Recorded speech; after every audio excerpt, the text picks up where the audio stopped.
Bienvenidos a Historiar.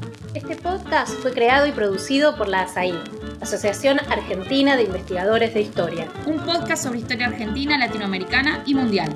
Acompáñanos en este recorrido por el pasado para pensarnos en el presente.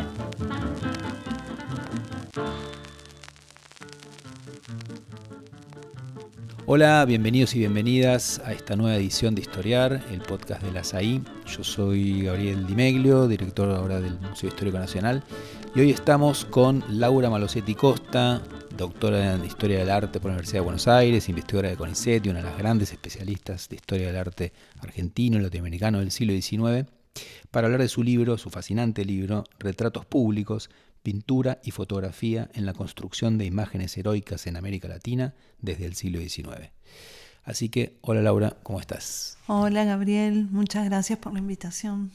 En primer lugar, ¿por qué se te ocurrió trabajar sobre los retratos y cuál es la importancia que tienen estos retratos? Digamos, menciono brevemente que en el libro se trabaja sobre retratos de figuras muy importantes de la historia argentina y latinoamericana. Están Miranda, Bolívar, Belgrano, San Martín, Juana Zurduy, los hermanos Carrera de Chile y también Lucio de Mansilla y una pequeña coda final con el Che Guevara y Eva Duarte de Perón.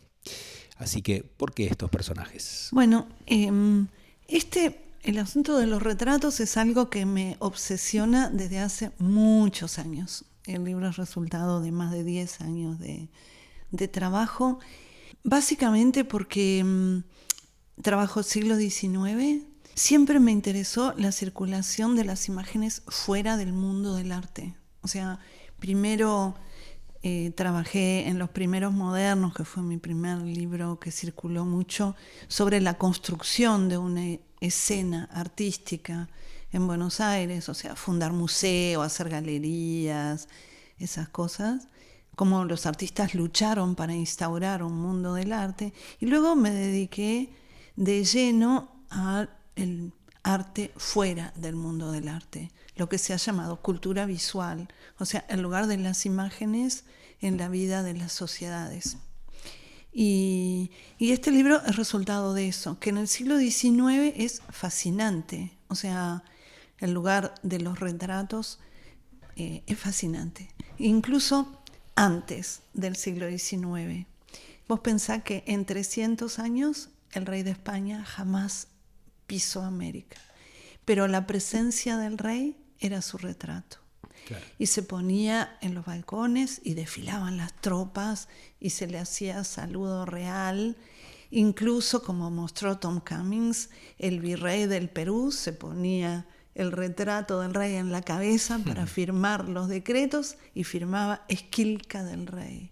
Y Quilca en Inca quiere decir imagen y palabra a la vez. ¡Wow!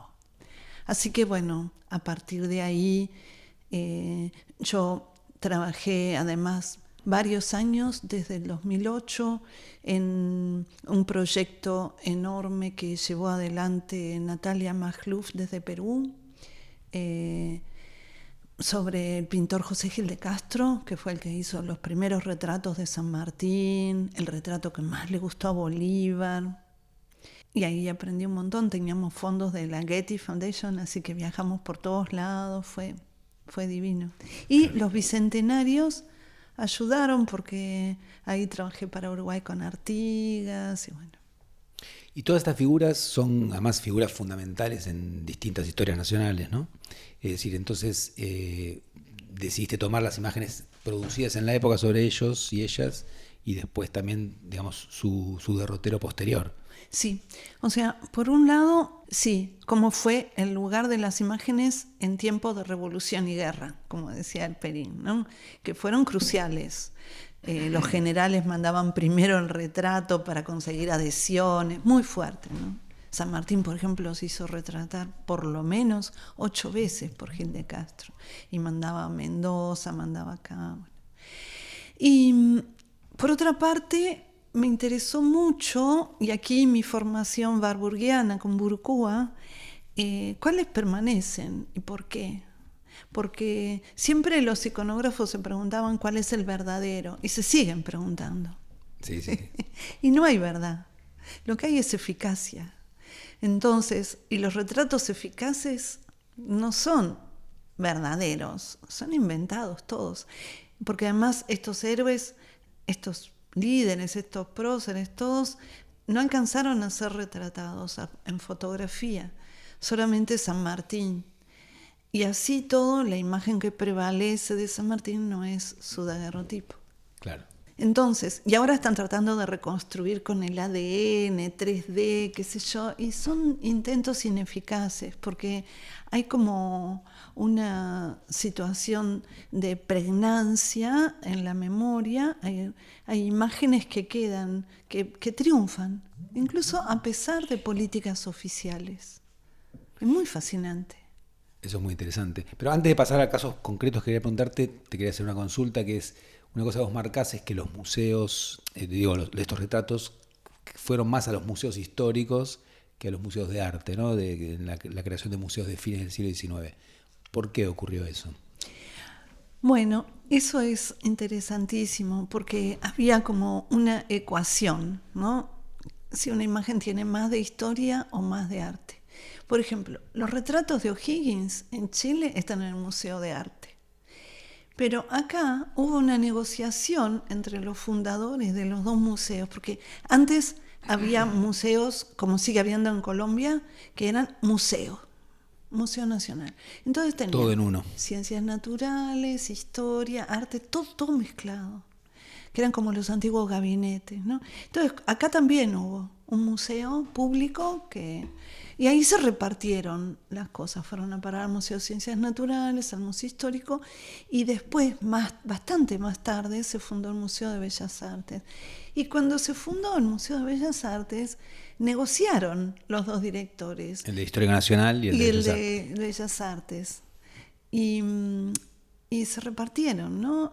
Carranza y Schiaffino. Y Schiaffino era un pícaro, y a él los retratos de los próceres no le gustaban nada.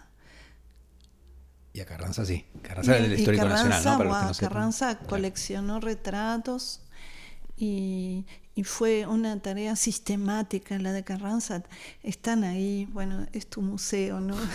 En el archivo es fascinante. Él copiaba y copiaba y copiaba la misma carta para toda la familia, convenciéndolos de que su pariente iba a estar en compañía de los amigos en el museo. Entonces armó como una especie de living comedor colectivo de todos. ¿Dónde están todos? Ahí claro. Están todos, sí. Sí, es fascinante. Insistente, buscaba, y lo que no encontraba lo hacía copiar. Muy interesante.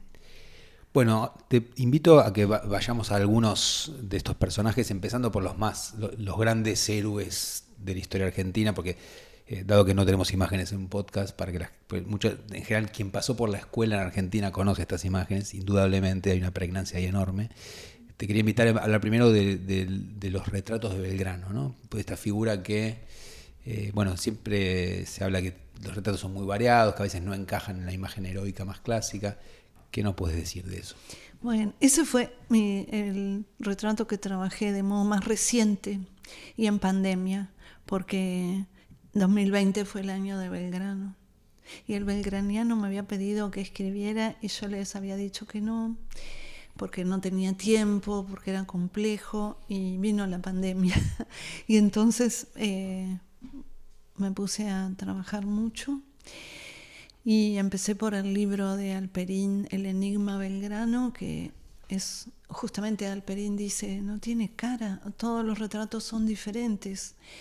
Y ese libro es fascinante, fascinante. Además es un libro escrito en el ocaso de la vida de Alperín, decepcionado de muchas cosas, y escribió un libro sobre un Belgrano también decepcionado, ¿no? Es un libro muy melancólico, muy bello. Y me puse con todo mi saber de retratos a buscar cuál era el verdadero, el primero, pero tu mirada es distinta, y no había ninguno. Claro, tu mirada es distinta a la del Alperín. Total. No había ni uno. O sea, había sí uno hecho cuando Belgrano estaba muriendo. Lo llaman a un platero, Núñez de Ibarra, que hace un dibujito bastante precario, un poco feo, un poco burdo, y lo pone entre unos laureles y es ese el retrato que se pone en el velorio de Belgrano. ¡Wow! Y el que todo el mundo conoce y que no hace falta que lo evoque, el que está sentado en un escritorio con las piernas cruzadas. Con las piernas cruzadas, no se sabe si lo encargó Belgrano o no, o lo encargó Rivadavia. Llegó después de la muerte de Belgrano. Eso lo sabemos gracias a las investigaciones de Adolfo Rivera, que se miró todos los diarios y registró el día en que llegaron los 2 retratos de Belgrano de Inglaterra. Están hechos por un gran retratista inglés, pero solamente es Rivadavia quien dice que Belgrano posó para él, que lo encargó, no sabemos. La familia había donado una miniatura como que era de Boillard, que se supone que era el retrato más temprano, y jamás puede ser Belgrano. No puede ser, porque el peinado y la ropa no corresponden a la época en que Belgrano tendría esa edad. Así que cada uno de los retratos es enigmático. Lo que no es enigmático es la política de Belgrano respecto a los retratos, que es fascinante. Porque Belgrano tuvo una gran preocupación por los íconos, por las imágenes de la revolución, importante. O sea, él creó la bandera porque había que distinguirse en batalla con la escarapela y había que distinguirse del enemigo, pero además porque había que enarbolar una bandera como modo de incitar a esas tropas complejas que lideraba. Sí, era una guerra de símbolos también. Una guerra de símbolos, y él lo tenía muy claro. Entonces uno puede decir, ¿por qué no pidió su retrato a nadie? Y uno puede decir, porque en Buenos Aires no había retratistas. Bueno, es verdad. Pero él estaba en el Alto Perú, donde se hacían todos los retratos de los virreyes. O sea, había pintores muy buenos. De ahí salió Gil de Castro, ¿no? Sí, de hecho incluso en 1813 se hizo pintar alguna gente allá, ¿no? Total. Y tampoco lo encargó. Y sí trajo de Alto Perú la tarja de Potosí. Que también está en el Museo Histórico Nacional, digámoslo. Está en tu museo y que es fabulosa. Fabulosa. Y yo digo ahí en el libro que es un retrato intelectual de Belgrano. Y de hecho él lo pone en el balcón del Cabildo, como sustituyendo su retrato, y dice, bueno, ok, yo no soy más el rey, no necesito el retrato. Ustedes necesitan esto, que es la declaración de mis principios. Que es, aclaremos, un símbolo de la libertad americana, ¿no? Totalmente. Y además, bueno, viste que tiene... Me encanta eso que tiene el Inca con el gorro frigio coronado. Dando un paso hacia adelante. Digo, para quienes no lo conozcan, tiene un mapa de América en el medio y un montón de simbología de Potosí, hecho en Potosí por las damas potosinas, encargadas por ellas, para representar la libertad de América y el triunfo de Belgrano, ¿no? Sí. Es una pieza. Y no contamos mucho para que vayan al museo a verla. Sí, hay que ir al Museo Histórico Nacional. Hay que ir a verla. Es divina. Y entonces, ¿cómo terminamos con Belgrano? Y terminamos que la imagen icónica más difundida de Belgrano, que se hizo copiar mucho y que está por todos lados, y que de hecho las academias se encargaron copias en distintos momentos, es esa, ¿no? La del retratista inglés con sus pantalones amarillos. Sí. Y una cosa más sobre este retrato de Belgrano, el que tuvo más pregnancia, el que más quedó en la memoria colectiva, ¿no? El que más uno asocia con él, que es este Belgrano sentado. Está vestido de civil, ¿no? Es decir, ¿por qué te parece que fue ese retrato, ¿no? el que quedó más asociado con su figura? Bueno, en primer lugar, es un muy buen retrato. O sea, Carbonnier era un retratista. Pero además tiene...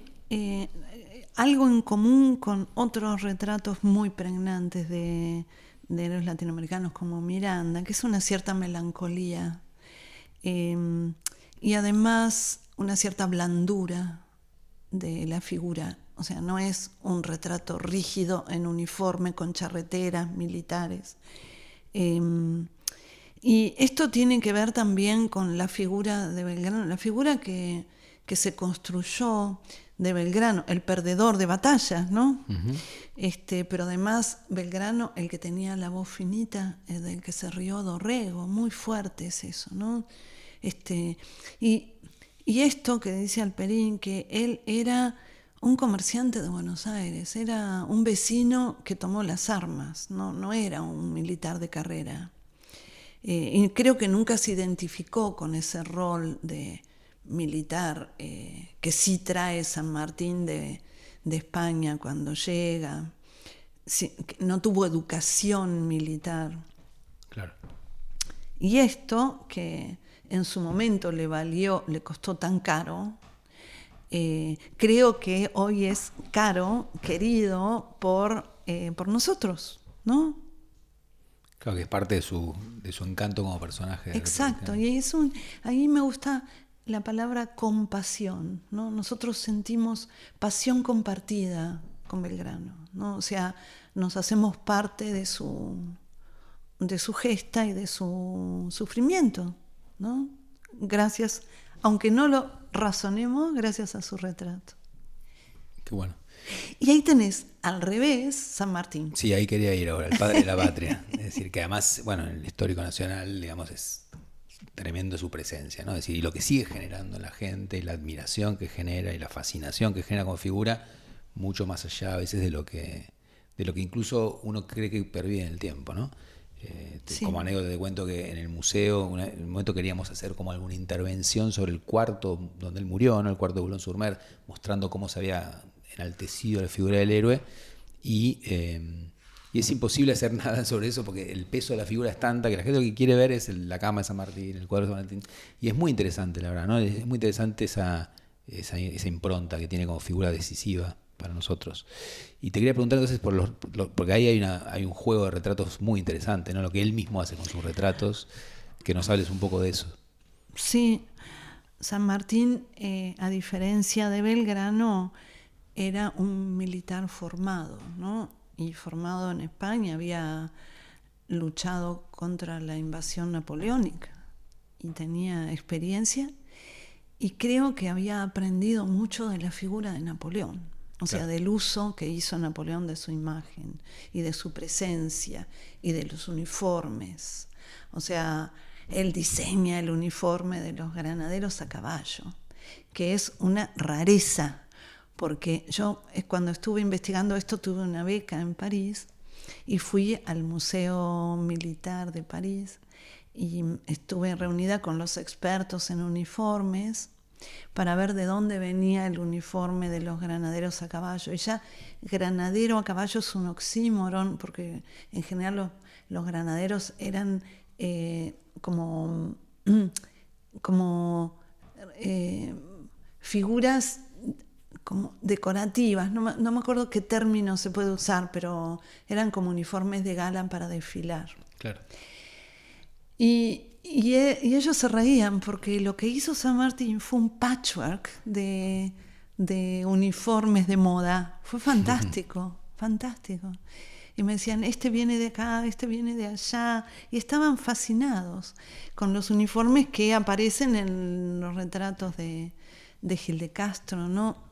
Y bueno, él finalmente, después de todas las derrotas que tuvo nuestra patria vieja, tiene esa estrategia fabulosa de llegar a Chile por los lugares menos esperados y toda esa estrategia costosísima, ¿no? De cruzar la cordillera y todo eso. Y entre Chacabuco y Maipú, o sea, después de Chacabuco y antes de Maipú, encarga su retrato. O sea, Chacabuco es 1817, Maipú 1818, o sea que ahí cuando ya, toman Santiago después de la primera victoria, digamos. Sí, después de la primera victoria es el primer retrato que le hace Gil de Castro, que había sido... ¿Te acuerdas que cuando cae Fernando VII se hace todo un movimiento fidelista y Gil de Castro, que se había formado, era un mulato, hijo de esclavos, se había formado en los talleres de Lima, que eran fabulosos. Había pintado muchísimos retratos de Fernando VII que circularon mucho. Después se quemaron, se ahorcaron, se arrastraron por la calle, hubo un castigo al rey en sus retratos. Acá en Buenos Aires, castigo al rey en sus retratos. Todos los retratos de Fernando VII que tendrías que tener en el museo no están, porque los ahorcaron, los degollaron, los arrastraron por la calle. Muy fuerte. Sí. Y él había pintado y pintado y pintado retratos de Fernando VII, y en Santiago se da vuelta y le manda un regalo a San Martín, que es el que está en el cuarto, en el dormitorio que está en el Museo Histórico, que es un San Matías Apóstol que él lo laiciza y hace como un viejo, hace un anciano con un cayado. Y le ofrece ser su retratista, y San Martín se hace retratar. Y San Martín fue muy consciente de la necesidad de esos símbolos. De hecho, se canta el himno argentino, se desfila delante del retrato de él, y él le encargó muchos. Pero son retratos a la manera de la colonia, digamos, claro, ¿no? Retratos así, embarados, rígidos, de 3/4. ¿Y qué hacía con esos retratos que encargó? O sea, ¿los mandaba de regalo? Los mandó sobre todo preanunciando su llegada. Los mandó de regalo y para generar adhesiones, que era una práctica muy común. Un uso político del retrato. Sí. Bueno, en Colombia circula la leyenda de que después de la batalla, creo que de Boyacá, no me acuerdo ahora cuál batalla, encuentra uno de sus soldados a Bolívar desastrado de la batalla, todo herido, con el caballo, qué sé yo, lo confunde con un enemigo y lo va a atacar porque no tenía uniforme. Y esto lo cuenta el pintor Espinosa, me parece, en sus memorias, y que es uno de los primeros retratistas de Bolívar, y él estaba así agobiado y apesadumbrado, y al que lo va a atacar lo mira y le dice: no sea pendejo, y ahí él se da cuenta que es Bolívar y no lo mata. O sea, esa era la importancia del uniforme, de la divisa, del retrato, ¿no? Mirá. No sé si es cierto, pero es hermosa historia. Y una cosa más con San Martín, hay un retrato de él muy conocido que después se difundió muchísimo, ¿no? Que es el de San Martín con la bandera atrás. También está en el Museo Histórico Nacional, pero además ha tenido después un nivel de circulación de distintas maneras. Lo he visto en bares, en libros de historia, por supuesto. ¿Cuál es la historia de ese retrato? Es el más exitoso. Es el retrato de San Martín. Por lo menos es el retrato escolar. Se usa meme ahora para Scaloni y Messi, ¿no? Sí, estoy coleccionando. Exactamente, bien. Muy interesante, porque San Martín sí fue retratado al daguerrotipo. O sea, su hija y su yerno lo cuidaron. Él se retiró muy tempranamente después de la misteriosa entrevista de Guayaquil. Y vivió 30 años más, digamos, ¿no? Sí, y se recuperó de todos sus... pero en 1848, cuando ya había vivido demasiadas revoluciones y estaba viejo, decide irse de París. O sea, basta de... Esto no es para mí. Esto no es para mí, decidirse a Inglaterra, que nunca llega y queda en Bolonia. Entonces, antes de irse de París, se hace retratar. En 2 daguerrotipos sin firma. Que también está en el Museo Histórico Nacional, uno de ellos. Uno de ellos. El otro está perdido. Es la obsesión de Bertanesian encontrarlo.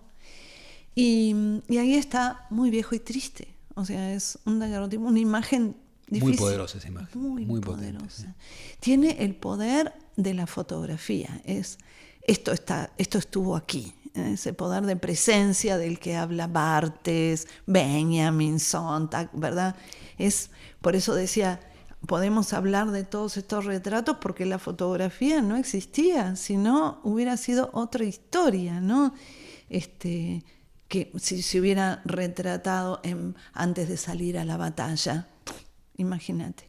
Y esto, no ocurrió. Ocurrió cuando eran muy viejitos. Y vos tenés un montón de daguerrotipos de los que lograron retratarse, las Heras, Miller, todos esos nadie los conoce porque eran mucho mejores los retratos que les hizo Gil de Castro. El de San Martín sí, porque fue un poco rejuvenecido y se usó como el San Martín viejito, abuelito de la patria, el garante de la moneda, abuelo inmortal, sí. Claro, el San Martín generoso, el abuelito de la patria. Pero el que realmente es el ícono escolar de San Martín es el que está envuelto en la bandera, que es un retrato netamente napoleónico, es Napoleón en el Pont d'Arcole, pero recortado, así envuelto en la bandera, idéntico. Es un retrato europeo. Es un retrato hecho en Europa y es anónimo, lo cual es muy curioso y creo que voluntariamente anónimo, porque yo estoy convencida de que lo pintó la hija de San Martín. No lo puedo probar, pero ella lo donó diciendo que lo había hecho una maestra de dibujo que ella había tenido en Bruselas. Maestra de dibujo de la cual nunca dijo el nombre, o sea, a buen entendedor. Y todo lo que hizo su hija y su yerno está envuelto en el misterio. De hecho, el dormitorio que está en el Museo Histórico Nacional, reconstruido minuciosamente por ellos, y tiene un reloj que no es de época, tengo que decirte. No, sí. Es una puesta en escena, digamos. Es una puesta en escena. Muy exitosa. Sí. Bueno, fabuloso. Podemos ahora hacer una pequeña pausa y después vamos hacia otro de los personajes de este gran libro. Este es el podcast de ASAIG, la Asociación Argentina de Investigadores en Historia. Te invitamos a asociarte y a seguirnos en las redes, en Twitter, en Facebook e Instagram. Toda la información sobre la asociación la puedes encontrar en nuestra página asaig.org.ar.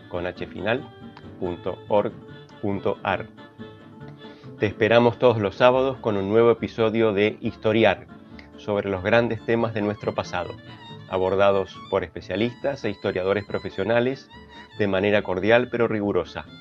Seguimos con nuestro episodio de hoy. Bueno, ahora te quería consultar sobre otro personaje fundamental de la historia de la región, fundamental en Argentina y en Uruguay obviamente, que es Artigas, sobre el cual la historia del retrato es realmente muy, muy apasionante. ¿Qué nos puedes decir de eso? Bueno, me encanta tu pregunta porque yo soy un doble agente. Yo fui a la escuela en el Uruguay y aprendí que Artigas era una maravilla y era el héroe nacional y aprendí, era el héroe nacional y tenía su retrato en el aula. Y vine acá y no estaba su retrato en el aula. No, y tuve que hacer la reválida de las materias de historia del secundario para revalidar el secundario, y Artigas era el malo. Y era un caudillo salvaje y todo. Anarquista. Creo que hoy se debe enseñar tal vez de otro modo, pero en ese momento se enseñaba así. Y wow, fue un shock, ¿no? Porque era como el padre de la patria. Y sí, la historia del retrato de Artigas, que también trabajé para el Bicentenario, se hizo una exposición grande en el Museo Histórico Nacional de Montevideo. Es muy fascinante porque también Artigas tuvo 9 años de actividad como revolucionario y luego muchos. 30, ¿no? Más de 30 de exilio como miserable en Paraguay. Recibió asilo pudiendo ser acompañado solo por un negro que era su sirviente, no pudo llevar nadie de tropa y vivió en la miseria. Y además rechazó todos los pedidos de volver a Uruguay. Tuvo guerras civiles hasta las matanzas de 1904, ¿no? Sí. De Aparicio. Y siempre rechazó todos los ofrecimientos, y bueno, igual que hizo San Martín, ¿no? Desde Europa, de liderar ningún tipo de revuelta. Y y no fue retratado en vida. O sea, el único retrato que conocemos, que pongo la palabra retrato entre comillas, es de un naturalista francés, Alfred de Marsay, que en realidad era, creo, un espía, que estaba procurando ver para qué servía el tabaco, cómo exportarlo a Francia, o sea, las riquezas naturales que encontraba a su camino. Hizo un atlas, y no es un atlas, vos mirás ese atlas y es un atlas de beneficios económicos que podría tener Europa si explotara tales bichos, tales plantas, etcétera, etcétera.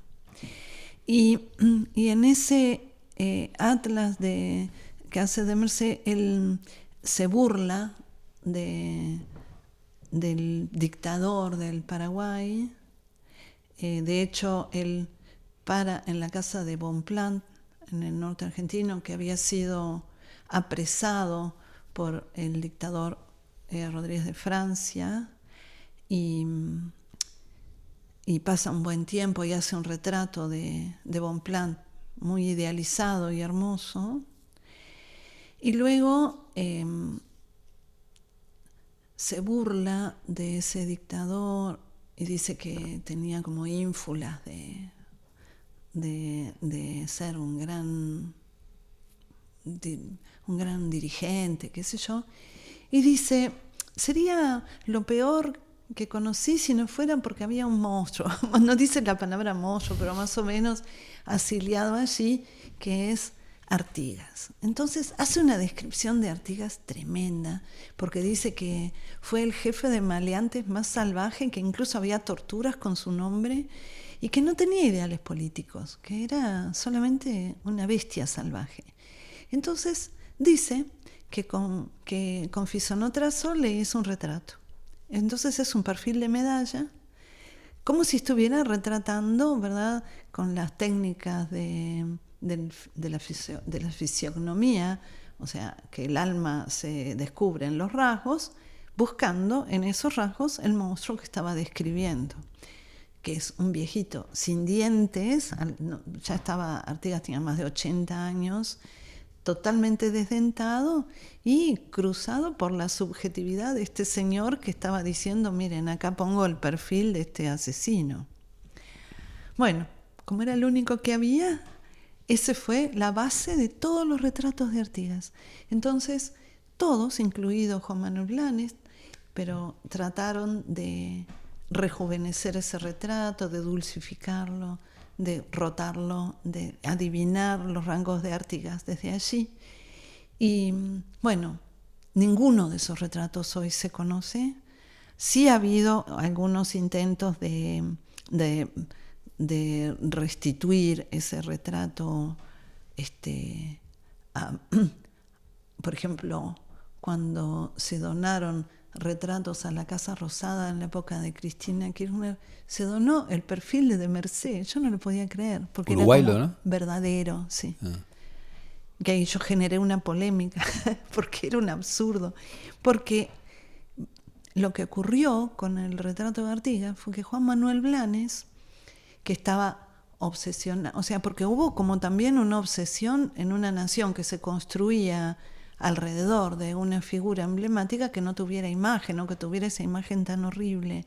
Entonces, bueno, hubo un concurso en 1884 que ganó Eduardo Carvajal, y luego hubo otro retrato de Marraschini, retratos que nadie, le mostrás esos retratos a un uruguayo y no sabe quién es. Wow. O sea, se olvidaron por completo, porque Juan Manuel Blanes, que estaba en Florencia y que había intentado rejuvenecer la porquería esa de Marsay, en algún momento decide que va a inventarlo.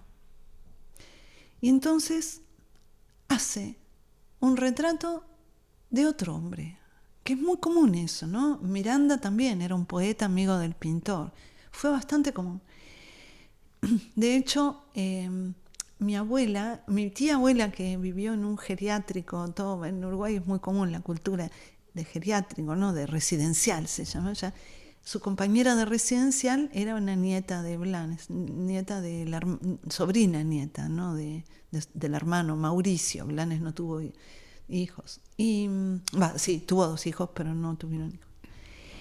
Y ella decía que había recibido el cuento de que era un estibador del puerto, el hombre que lo vio. El que posó. Que Blanes lo vio y dijo, wow, este hombre me gusta. Hablamos del retrato famoso, digo, el que está parado brazos, en la puerta de la ciudadela. Claro, con una el estampa único. recia. Claro, si pones Artigas en internet, es ese, el aparece. Artigas para todos. Y es un retrato simbólico maravilloso, con todo el saber de Blanes en Florencia, que Blanes decidió no mostrar nunca. Blanes murió buscando a su hijo perdido y quedó el retrato abandonado en su taller de Florencia. Incluso alguien lo había visto en su taller y él había dicho, sí, se parece lo mismo que un huevo a una castaña, pero a mí no sé qué. Nunca decidió mostrarlo. Cuando empezaron las discusiones acerca de qué cara tenía que tener el monumento de la Plaza Independencia y hubo un concurso de escultura en el siglo XX, Zorrilla de San Martín, el que escribe el libro de guía sobre Artigas para darle a los escultores y que supieran quién era Artigas, hace traer de Florencia este retrato junto con otras obras del taller de Blanes. En 1908 se conoció ese retrato. Y cuando lo ponen al público, estalla. Todo el mundo enloquece con el retrato. Entonces, o sea, es por aclamación.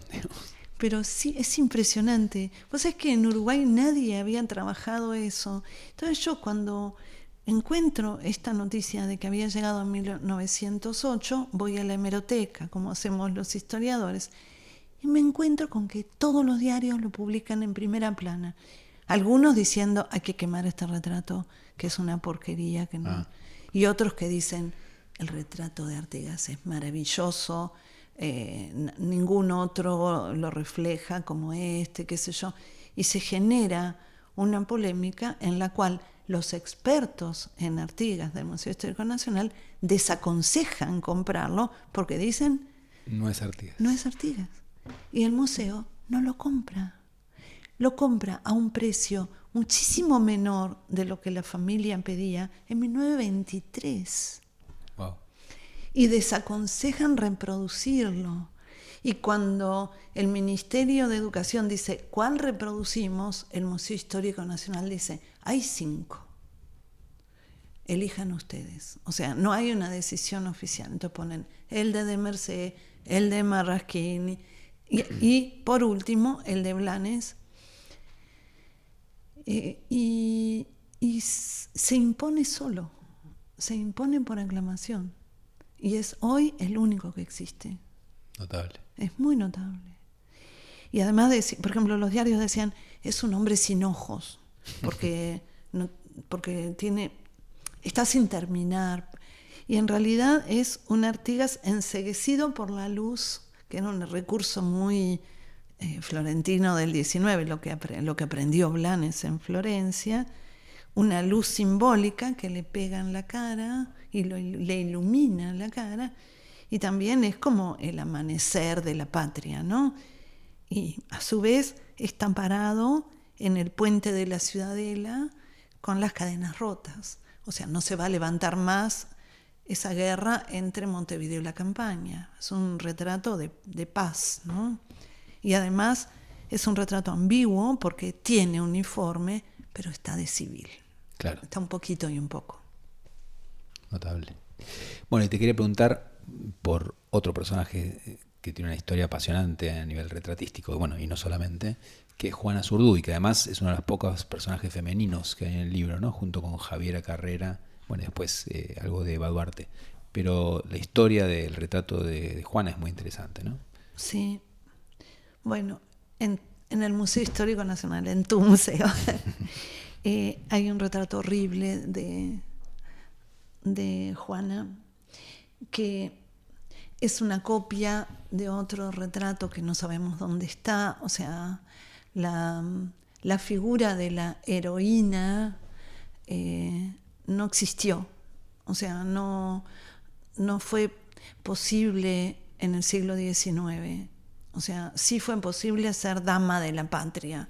Las patricias argentinas, ¿no? Patricias, donar joyas, bordar banderas, eran como roles femeninos. Pero los cientos y miles de mujeres que se arremangaron las polleras, que vistieron pantalones, que se subieron a caballo, a horcajadas, y que sabían manejar armas, todos los nombres de ellas se perdieron, prácticamente de todas, en toda América Latina. Y el de Juana es muy interesante porque está rescatada por Manuel Belgrano, justamente. Ella era uno de estos hacendados, ella y su marido Padilla, que en el Alto Perú adhieren a la causa. También la memoria de Juana quedó como un poco entre medio de Bolivia y Argentina, claro. O sea, porque era un lugar que... Y ella tuvo una historia muy triste, larga y triste. Evidentemente dominaba las artes de la guerra, por eso Belgrano la recuerda, porque ella arrebató una bandera, ¿no? Sí, y esto la amazona la llama, ¿no? Belgrano. Sí, la amazona, porque era una guerrera que sabía. O sea, y sabía que bueno, vos has escrito Viva el Bajo Pueblo y sabés que en batalla, para distinguirse, había que hacer un acto simbólico, si no, en el fragor del humo nadie te veía, ¿no? Y ella hace el acto simbólico de capturar una bandera importantísima, una bandera trofeo, ¿no? Que tenía trofeos de varias batallas ganadas por los españoles, que se bordaban en esas banderas. Y Padilla, su marido, manda el parte y no la menciona, no dice que es Juana la que capturó la bandera, pero Belgrano se entera y manda a decir a la Junta, y en Buenos Aires la declaran, no me acuerdo ahora, capitana de milicias, qué sé yo, título que, o coronela de no sé qué, título que ella no alcanza a recibir porque matan a Padilla, mueren sus hijos, ella tiene que huir, se va a Salta. O sea, allí ella está un poco con Güemes unos años. Trata de que le den una pensión como viuda de Padilla y no le dan nada. O sea, fue y murió miserable, murió en la miseria y olvidada en Sucre. Y es increíble porque San Martín y Bolívar la van a visitar, sabían quién era, pero no la invitan a su entrada triunfal en Sucre, en el país que se va a llamar como Bolívar y cuya capital es algo verdaderamente asombroso. Y sí hay ninfas que coronan a los héroes en el desfile y a Juana no le invita a nadie. O sea, realmente a mí... Que es el final de la guerra de independencia, cuando Bolívar... Claro, entra. Me dio mucha pena. Bueno, nunca fue retratada en vida. Hay en Bolivia, en la Casa de la Libertad, hay un retrato, había, porque se perdió el rastro de ese retrato, que fue reproducido. De ese está la reproducción en el Museo Histórico Nacional, que manda a hacer Carranza, influido por Juana Manuela Gorriti, que la conoció y hace una descripción de ella sobrenatural y hermosa, y de una mujer respecto de otra, y ella dice que tenía un aura especial y una tristeza especial, y le dio un gran impacto. Entonces, Juana Manuela escribe esas patricias argentinas, y Carranza, realmente que fue un feminista avant la lettre, la hace verdad que todo. sí, en ese sentido sí, porque rescata mucho la idea Rescata de las patricias. mujeres, muchas, sí. Y rescata y manda a copiar ese retrato que, wow. Que es un retrato muy particular, aparte, ¿no? O sea, es muy Sí. potente por otras razones. Sí, es como un hombre con una sombrita de tetas en el uniforme y con una escarapela de una medalla de Argentina y una de Bolivia para indicar las dos naciones, con un rostro avejentado, como que no corresponde a sus años de batalla. Claro. Es como la guerrera después de Sí. en otro momento, ¿no? Sí, o sea que ahí hay como un desfasaje.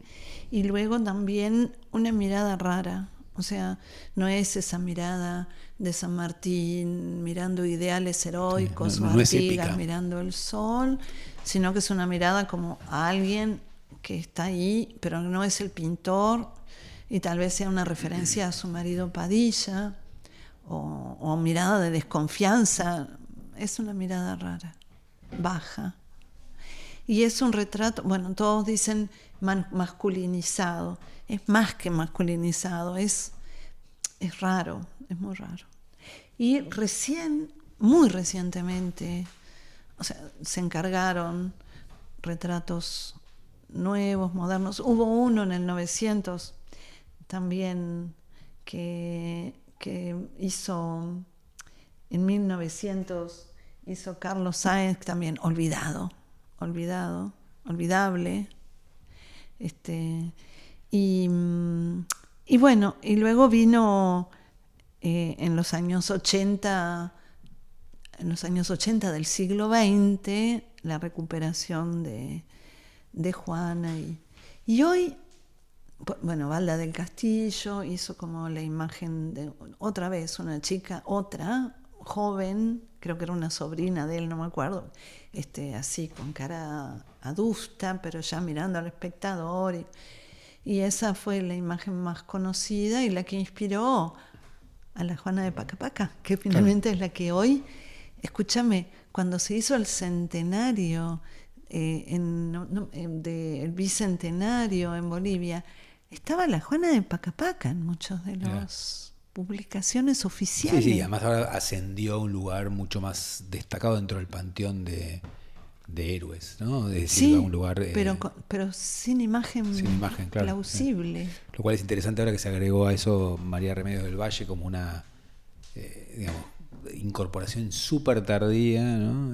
Afro y además indudablemente asociada con el impacto del feminismo, pos ni una menos, etcétera, ¿no? Es decir, Sí. Tener heroínas que ocupen un lugar muy destacado dentro del panteón. Y allí trabajó esto María de Lourdes Guidolí, y es asombroso, porque lo de Remedios del Valle es todavía más reciente y de la mano de la fábrica de chocolate Águila. Claro.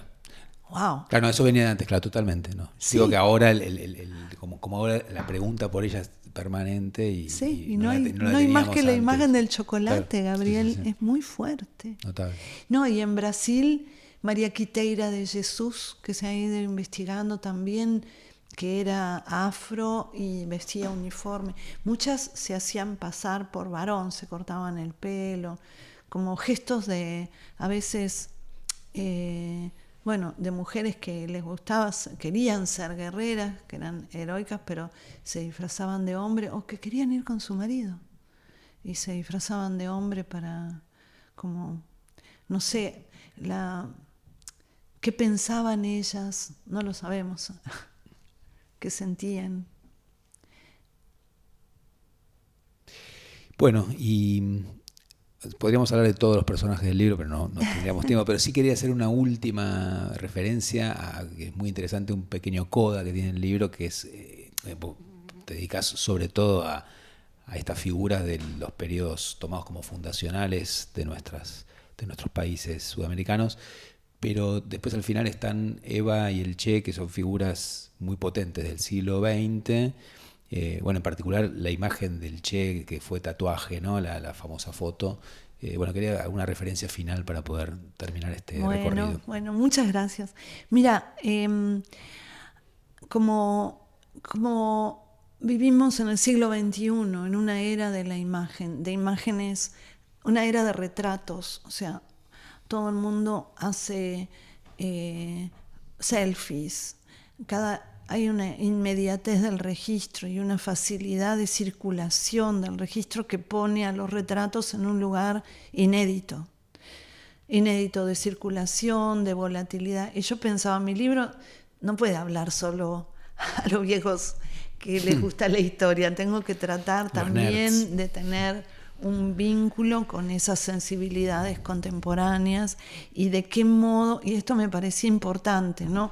De qué modo, por ejemplo, a través de los memes, que son articulaciones de palabra e imagen, que hay que prestarles mucha atención, circulan estos héroes, pero además circulan otros héroes, íconos del siglo XX. En el siglo XX ya no hay más batallas, ni héroe a caballo, ni héroe singular. Vos pensás que la figura del héroe singular está en Aquiles, ¿no? Allá, en la Ilíada. Y el héroe singular atravesó la historia, o sea, y fue del agón humano el símbolo hasta el siglo XX. Y hoy yo estoy escribiendo un nuevo ensayito porque ese héroe singular hoy es simbólico y hoy es Messi, o sea, y Maradona, es el héroe del fútbol. Se siguen robando banderas, se sigue admirando a ese héroe singular y estudiando cada uno de sus gestos y estudiando sus facciones a ver qué hay en ellas de heroico.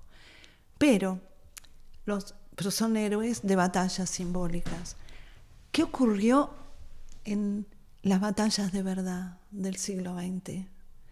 Entonces vos decís, bueno, la guerra se volvió a distancia, ¿no? O sea, la guerra, sobre todo la Segunda Guerra, hizo que ya no hubiera un general. Ponele De Gaulle en la resistencia francesa, fue un héroe civil importante, pero que se le hizo culto, pero en general eran de destrucción masiva, los generales atrás de no sé qué, bueno. Pero hubo y sigue habiendo otro tipo de liderazgos que son como figuras icónicas que representan, así como Artigas representa la orientalidad y San Martín la argentinidad y Bolívar es de varias naciones americanas el héroe, hay figuras icónicas que representan universos de ideas que van más allá de las fronteras y que son mundiales. Y elegí dos. Uno es el Che Guevara, que creo que es el más mundial de todos, ¿no? Y otro es Eva Perón, que también murieron muy jóvenes. Hubo una disputa por sus cadáveres para que no hubiera un culto a ellos, ocultamiento, destrucción. Y hubo una enorme cantidad de imágenes. Fueron muy fotografiados y muy registrados y muy venerados en vida. Pero quedó una de cada uno, una o dos, nada más. Y entonces en ese capítulo yo analizo cómo y por qué.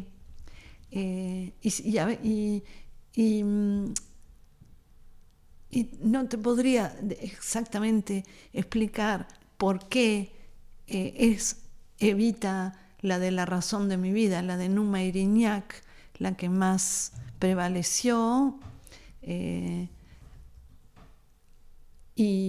pero que en algún momento tuvo esa Evita montonera, sí, de Fusco, que es sacada de casualidad el día que fueron a retratar a Perón arriba del caballo, ¿viste? Y otra, la de Corda, del Che Guevara, también distraído en un entierro de víctimas de un atentado, que hace Corda y que Marcos López reconstruyó cómo fue, ¿no? Y bueno, y me parece importante rescatar esto porque son ideales que trascienden su momento histórico, representan ideales que trascienden su momento histórico, representan ideales más amplios que la Revolución Cubana o que el peronismo. Bueno, buenísimo. Creo que podríamos seguir y seguir, pero todo tiene un final. Así que nada, recomendar la lectura del libro Retratos Públicos para todos y todas, agradecerles la escucha y será hasta la siguiente vez. Bueno, muchísimas gracias.